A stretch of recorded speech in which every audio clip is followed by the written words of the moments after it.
Number एक, उसके बाद लैपटॉप था यहाँ, हमने तो देखा नहीं, पंचायत अकाउंट से तो पैसा कट गया। उसके अलावा कुर्सियाँ थी, कुर्सियाँ भी पंचायत के लिए थी। यहाँ फर्नीचर नहीं है, हर मतलब बहुत जो भी सहूलियत गवर्नमेंट ने दी थी, लेकिन मुझे यहाँ पंचायत घर में देखने को नहीं मिली। अब तो 50-60 कुर्सियाँ थी, उसी साहब भी हमारे ये एक्स मेंबर सदाम साहब ये भी बता दें, हमें लोग बहुत लगा रहे हैं। यहाँ पे लैपटॉप आए थे, कंप्यूटर्स वगैरह आए थे, बेंच वगैरह आए थे, कहीं टेबल वगैरह आए थे, वो कहीं पे हमें दिखाई नहीं दे रहे। सिर्फ एक ताक है, हमें यहाँ पे बात कुछ नहीं है। आप भी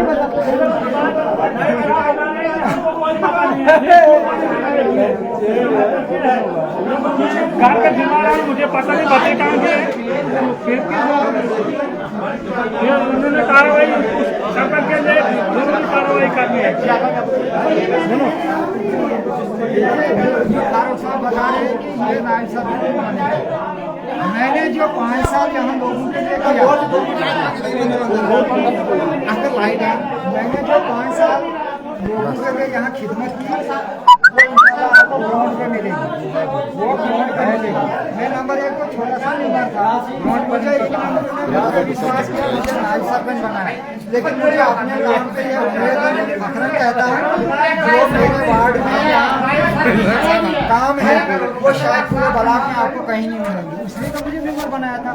इसके बाद रहा ये मसला कि नायब सरपंच को क्यों नहीं पता है, इसके लिए एक रूल होता है। लाइव को ज़्यादा से ज़्यादा शेयर करें। पंचायत हेड को बुलाया जाता है, हेड को भी नहीं, उसके लिए गवर्नमेंट की तरफ से मुलाजिम होते हैं, सेक्रेटरी होता है, GRS होता है, GE होते हैं, वो उनको पता होगा जिन्होंने सामान दिया होगा, हैंड आउट किया होगा, हमें क्या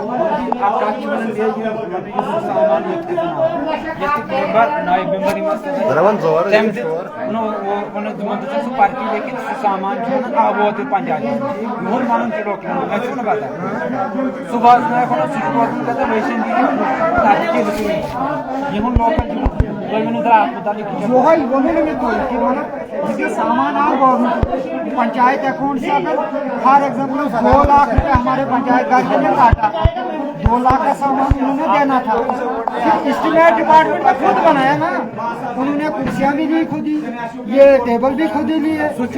तो इसका मतलब डिपार्टमेंट ने उसमें भी क्या कहते हैं, उसमें भी उन्होंने सौदाबाजी की। अगर उन्होंने ईमानदारी से दिया होता, 2 लाख रुपया टेंडर किया होता, पूरे ब्लॉक में टेंडर किया होता, जिस तरह आज टेंडरिंग होती है कि फर्नीचर लेना है पूरे ब्लॉक में 10 लाख का फर्नीचर होता है, टेंडर देता ऐसे ऐसे लोग कोई इल्म नहीं है, हमें कोई इल्म नहीं है कि वो उन्होंने अगर पीछे से 2 लाख का था, आगे से 50 लाख का दिया है कि 10 लाख। जो चलो नायब साहब शुक्रिया, अपने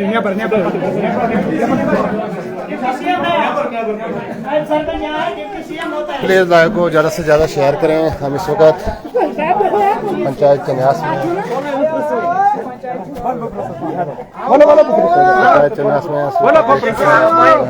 लोग पहले गसो मानते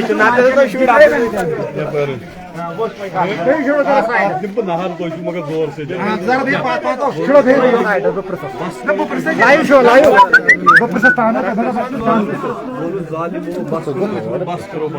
जालिमो बस करो, बस करो, बस करो, जालिमो बस करो, बस करो, बस करो, लोगों को लूटना बंद करो, लोगों को लूटना बंद करो, बंद करो, लोगों को लूटना बंद करो, बंद करो, बंद करो, पंचायत के लोगों को लूटना बंद करो, बंद करो, बंद करो, जालिमो बस करो, बस करो, बस करो। आज हम यहाँ पंचायत घर चन्यास में मौजूद हैं। हमारे साथ यहाँ निशात साहब बहुत बड़े लीडर हैं, जिन्होंने यहाँ पर इलेक्शन भी लड़ा है, पंचायती इलेक्शन। मैं अफसोस से कहना चाहता हूँ कि अगर आपने इलेक्शन लड़ा और आप 2-3 लोगों की वजह से यहाँ के लोगों को लूटा गया, यहाँ के लोगों का हक खाया गया, मैं चाहता हूँ आप इस बारे में आप क्या कहते हैं, क्यों लोगों को लूटा गया? देखिए, मैं तो आज पहली बार मैं लोगों के सामने ये कहना चाहता हूँ, ये 5 साल में गायब नहीं रहो। आपको यकीन होना चाहिए कि 2007 में जब मनरेगा का काम शुरू हुआ था, तब आपको पता होना चाहिए था कि 70 रुपया रेट इसका था। जब हमने पूरे मुल्क के लेवल पर हमारी लड़ाई हुई 259 रुपए पे अगर इसको पहुंचाया है तो ये मजदूरों ने पहुंचाया है। इसमें लड़ाई लड़ी है स्टेट लेवल पर भी और सेंट्रल लेवल पर भी। अगर लोगों को आज जहां लूटा जा रहा है, ये लोगों की कमजोरी है। अगर यहाँ ग्राम सभा होती है, उस ग्राम सभा के में लोगों की शिरकत नहीं होती है।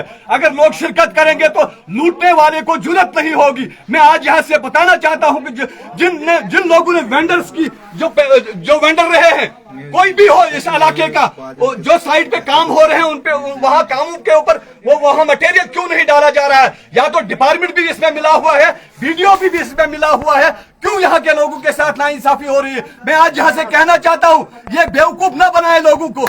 जब इस मनरेगा का काम, जब यहाँ मुल्क की सरकार ने, पिछले सरकारों ने, यहाँ बजट आता था 90,000 करोड़ रुपया पूरे मुल्क के लिए, उसको कम किया गया है और आज 39,000 करोड़ रुपया वो पूरे मुल्क के अंदर है और लोगों को बेवकूफ बनाया जा रहा है और उनको इजलास में बुलाया जा रहा है। और जब ये काम लेने की बारी आई है, मैं आज यहाँ जो सेक्रेटरी जो जिम्मेदार है उनसे कहना चाहता हूँ कि जो यहाँ ऑफिस के अंदर मैं पहली बार आया हूँ, मैं कोई बेकार बैठा हुआ नहीं था। अगर हमारी लड़ाई थी वो मजदूरों के लिए थी और उस लड़ाई को आज भी हम लड़ रहे हैं। आज हम पहली बार जब ऑफिस में आए, यहाँ पर कोई भी पंचायत का जो सामान मौजूद होना चाहिए था कुछ नहीं है। ये लूट घसूट करके इन लोगों ने बेचा है और मैं चाहूंगा कि एडमिनिस्ट्रेशन इसके ऊपर कार्रवाई करे। वीडियो के खिलाफ भी कार्रवाई होनी चाहिए। यहाँ जो सामान था, कंप्यूटर नहीं है, कुर्सियां नहीं है, बैठने के लिए जगह नहीं है। जो भी PRI जिसमें इन्वॉल्व है उनके खिलाफ कानूनी कार्रवाई की जानी चाहिए। तो लोग मजबूर हो जाएंगे उनके कपड़े उतारने पर। मैं आपको बताना चाहता हूं, आप गलत फहमी में मत रहे। हम मजदूरों के खिलाफ हमने कभी पीछे नहीं रहे, मजदूरों के साथ हम हमेशा रहे हैं। अगर जो भी लड़ाई आज भी हम लड़ रहे हैं वो मजदूरों के लिए लड़ रहे हैं। और आज हम चाहते हैं कि जो भी बजट पास होता है पहले मजदूरों का खास ख्याल रखा जाए, क्योंकि यहाँ जो बजट में कमी लाई गई है इससे मजदूरों को नुकसान होगा। जो 5 साल यहाँ जो 5 साल यहाँ DDO पावर ने गरीब का खून खाया, उस बारे में आप आवाम को क्या यकीन दिलाते हैं? करोड़ों रुपया। मैं आज आपको विश्वास दिलाता हूं कि अगर आने वाले वक्त में उन लोगों के ऊपर कानूनी कार्रवाई नहीं की गई तो आने वाला वक्त उन ऑफिसरों के लिए बहुत बुरा होगा। उनको घर बेचकर लोगों को पैसा देना होगा। कल एक सवाल और है, यहाँ के लोगों की डिमांड है, यहाँ के वेंडर लोग थे जिन लोगों ने लोगों को लूटा है, उनके खिलाफ कार्रवाई होगी। देखिए, जो भी वेंडर जिन्होंने भी वो पैसा खाया है उनको तैयार होना होगा। कल रात को मैंने 2-3 लोगों को फोन किया, मुझे कुछ लोगों ने फोन किया कि हमसे पैसा लिया गया है 15,000। मैंने उनको ईमानदारी से कहा है कि आप चुपचाप वो 15,000 उन लोगों को वापस दीजिए। मैं नाम नहीं लेना चाहता हूं, मैं आज उनको यहाँ नंगा नहीं करना चाहता हूं और मैं चाहूंगा कि वो बगैर पूछे चुपचाप उन लोगों को वो पैसा वापस करें जिन्होंने IAY के नाम पर और बाकी किसी चीजों के नाम पर लोगों से पैसा लूटा है, उनसे काम भी करवाया है और पैसा भी लूटा है। उन लोगों से वो GRS है या कोई भी, मैं नाम नहीं लेना चाहूंगा, जल्द वो पैसा वापस 2 दिन के अंदर करें, क्योंकि रात को मैंने उनको इंफॉर्मेशन भी दी है और वो स्क्रीनशॉट भी उनको भेजे हैं। अगर उन्होंने वो पैसा वापस नहीं किया तो हमसे बुरा नहीं होगा कोई, क्योंकि उनको हिसाब लिया जाएगा।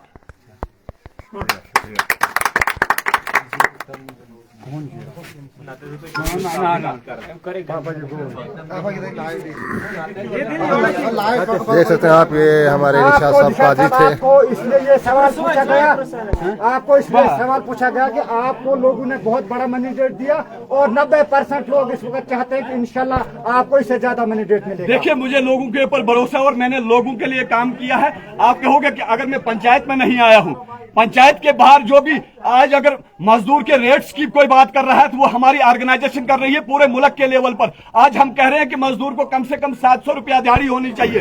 तो आज फिर हम डिमांड करते हैं कि मजदूर के लिए जो घरों में काम करता है उनको भी सिक्योरिटी मिलनी चाहिए उनके साथ, क्योंकि उसका बच्चा भी स्कूल जाना चाहिए, उसका बच्चा भी अच्छी तालीम हासिल करना चाहिए। हमारी ये कोशिश है पूरे मुल्क के लेवल पर। हमारी जो लड़ाई है, अगर हमने मुल्क के प्राइम मिनिस्टर को पीछे हटाया है, जब हमने पिछले 13 महीने किसानों के साथ अगर लड़ाई लड़ी है, उसमें अगर आपको फख्र होना चाहिए कि इस इलाके का अगर कोई शख्स किसानों के साथ है, वो आपके सामने जो निशाद काजी है वो पूरे 13 महीने किसानों की लड़ाई लड़ सकता है। वो इन मजदूरों को अकेला नहीं छोड़ सकते हैं, क्योंकि हम लड़ाई लड़ेंगे और इन लोगों को हिसाब देना पड़ेगा। एक मीठा सा सवाल है अंकल, यहाँ के लोगों का इंतजार बहुत है, लोग इंतजार कर रहे हैं। बीटीसी कैंडिडेट लोगों की बहुत सारी डिमांड है, रात को ग्रुप में भी आते हैं। आप यहाँ से बीटीसी कैंडिडेट होंगे, इसके बारे में थोड़ा देखिए, हम पूरा पहले लोगों से मिलेंगे, हर घर जाएंगे। अगर लोग चाहेंगे हमें मैंडेट, क्योंकि लीडर तो मुझे बनना है नहीं, लीडर बनना भी नहीं चाहता हूं मैं, क्योंकि अगर किसी ने लीडर बनना, मुझे इस रियासत का मैं वाइस प्रेसिडेंट हूं, जम्मू कश्मीर किसान तहरीक का। अगर लीडर तो मुझे उन लोगों ने बनाया है, लेकिन मैं यहाँ काम करना चाहता हूं। मैं आज जो मैंने देखा जमीनी सतह पर लोगों के साथ बहुत ज्यादा नाइंसाफियां हुए। जिन कार्यकर्ताओं को यहाँ से लोगों ने नुमाइंदा बनाने के लिए बनाकर भेजा था, उन्होंने उनको लूटा है 5 साल। हम चाहते हैं उनकी लूट मार को खत्म करने के लिए लोगों को, ईमानदार लोगों को सामने लाना पड़ेगा, ताकि अगर आगे आने वाले 5 साल में लोगों को बचना है। अगर इन चोरों ने जिन्होंने लूट मार की है 5 साल, उनको हिसाब देना होगा लोगों का। फिलहाल आप एक पंचायत घर में जाकर जहां ग्राम सभा होनी थी, वहां आपको बैठने की जगह नहीं है, और एडमिनिस्ट्रेशन कह रही है कि आप आ जाओ जी ग्राम सभा करेंगे। बिठाएंगे कहाँ आप लोगों को जहां आपको ग्राम सभा करनी है? जहां ये सारा सामान इन्होंने बेच दिया है, उन लोगों को हिसाब देना होगा कि जितना भी सामान यहाँ, ये लोगों का सामान है, ये पब्लिक प्रॉपर्टी है, उसको लूटा जा रहा है। लिहाजा मैं आज आपको बताना चाहता हूं कि हमारा जो हक था, हमने 5 साल जदोजहद की है, खामोश नहीं रही है। 1999 से लेकर आज तो ये तो मानेंगे आप कि पिछले 5 साल पहले मैंने इलेक्शन लड़ा था, लेकिन 1999 से मैं ये लड़ाई लड़ रहा हूँ, पूरी ऑर्गेनाइजेशन के साथ लड़ रहा हूँ। और उसमें खाली अमृतपुरा का मजदूर नहीं होगा, चाहे वो दिल्ली का मजदूर हो या जम्मू कश्मीर का मजदूर हो, उसके साथ हिसाब होनी चाहिए। तो मैं जरूर चाहूंगा कि आने वाला वक्त मजदूरों को अगर नुमाइंदा चुनना है तो अपनी मर्जी से चुनेंगे और ईमानदार लोगों को सामने लाए। ये जरूरी नहीं कि ईमानदार मैं होऊंगा, इसमें कोई और भी हो सकता है, लेकिन ईमानदार लोगों को आगे लाइए, जिससे यहाँ के लोगों को, गरीब लोगों को फायदा हो। निशाद साहब जिंदाबाद, निशाद साहब जिंदाबाद।